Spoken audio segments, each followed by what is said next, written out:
In today's video, I'll share with you Washington County, Oregon real estate market.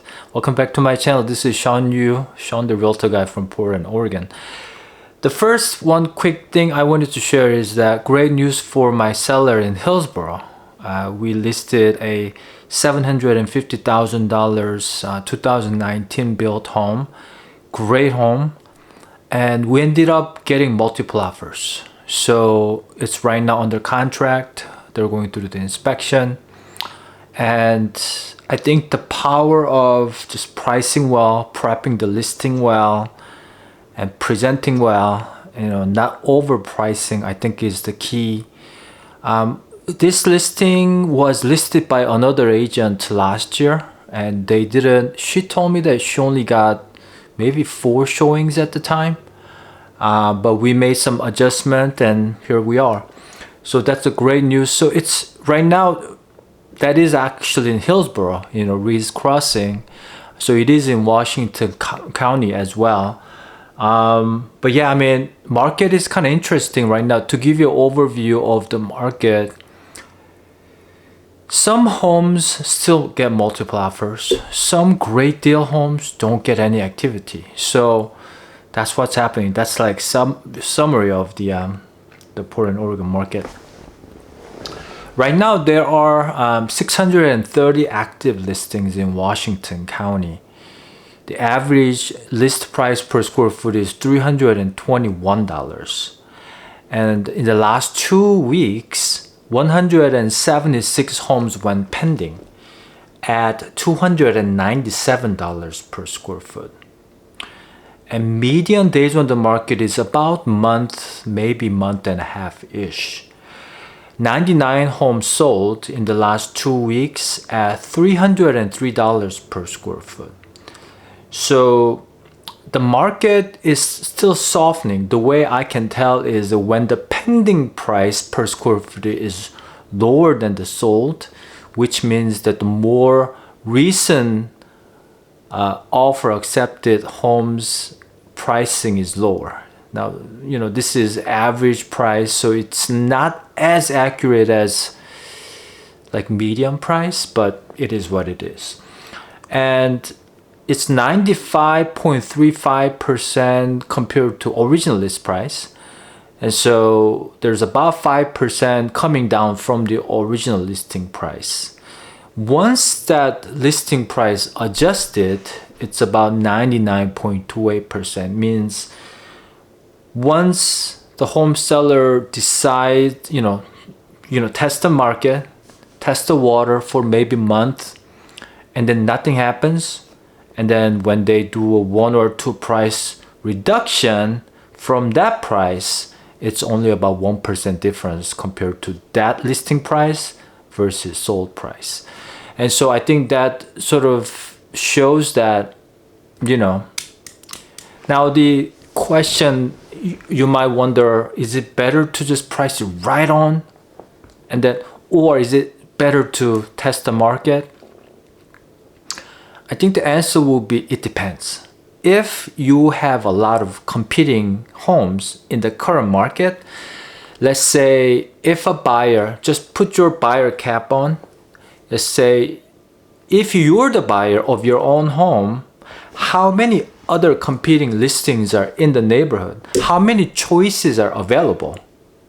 And if you see yourself, oh yeah, I could live in there. Oh, I can afford that. I like that.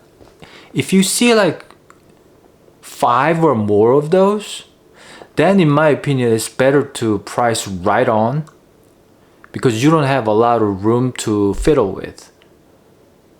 If you price it slightly above the market to test the market, it's going to help the other homes to sell. So in that case, I would recommend, let's just go in to be that top 10% of the listing in the neighborhood. So we'll make the other listings sit on the market. We'll be the first one to get the offer. But that has to go with the seller's motivation to sell. If the seller's motivation is good, they need to move out of state.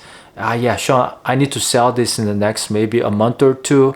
I would recommend just going right at the target, more of a let's make this listing competitive to buyer's eyes price. On the flip side, you as a buyer, you don't see any homes. You know, if I sold my home and found something else, I can't find it. My house has the best value right now. I love how it flows, the room count, the size, yard size.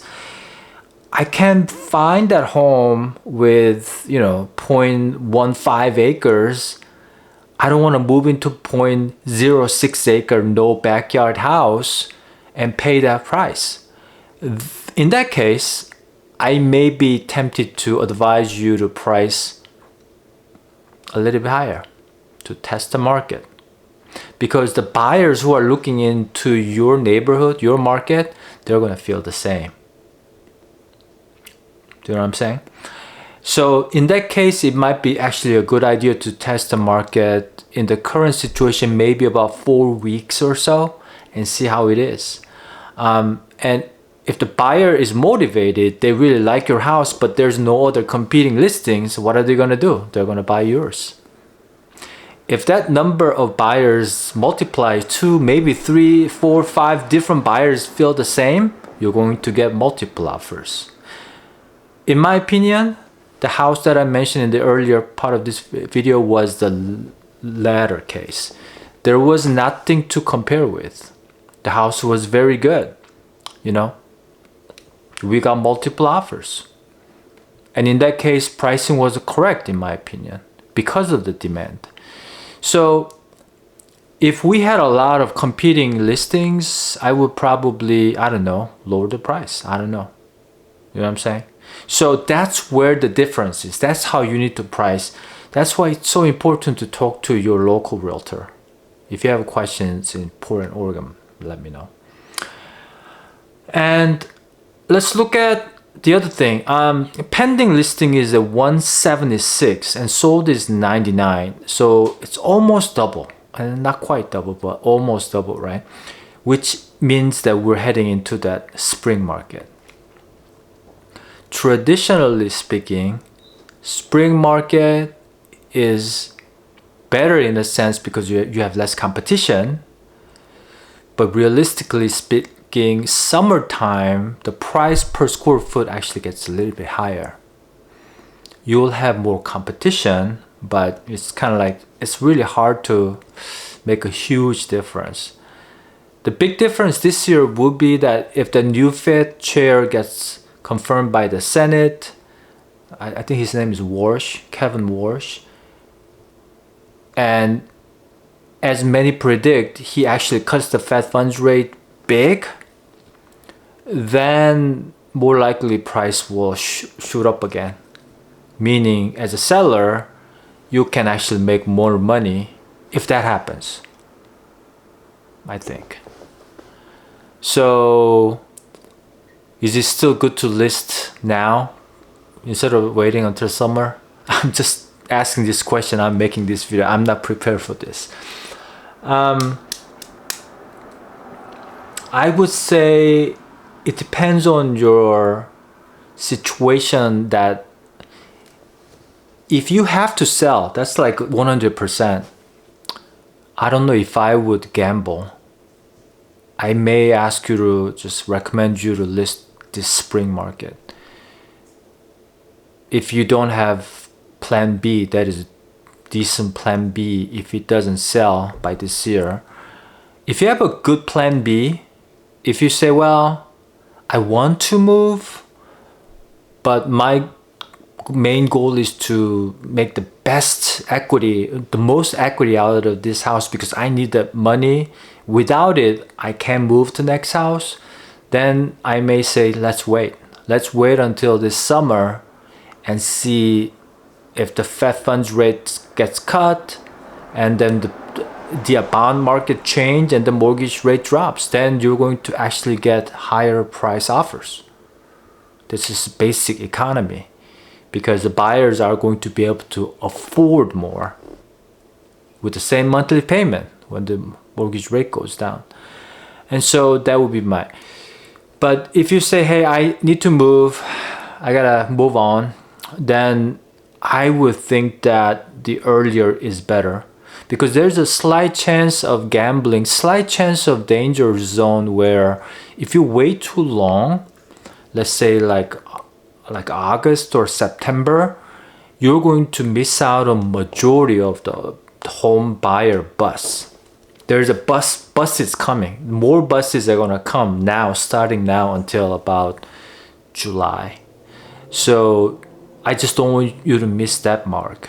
Once the majority of the buses are gone, things slow down, price per square foot, the median price per square foot comes down, which means that you're going to get lesser offer.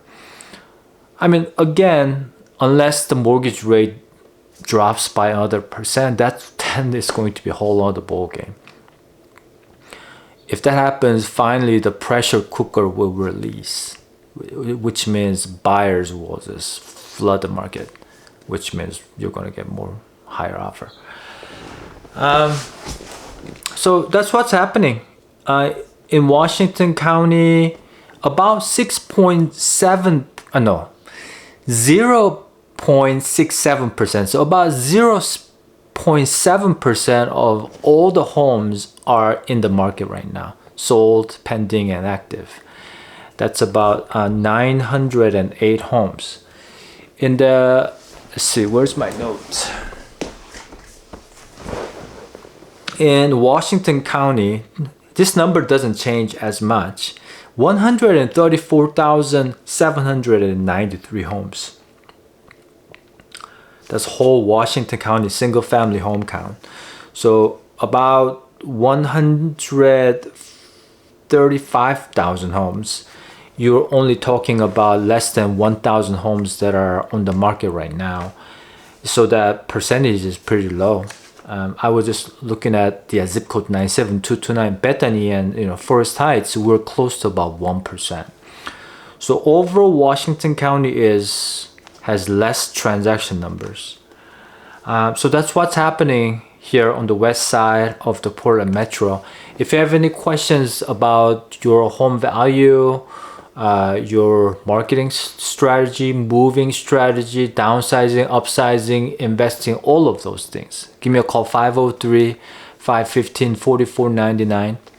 And thanks for watching. Smash that like button. I'll see you in the next video.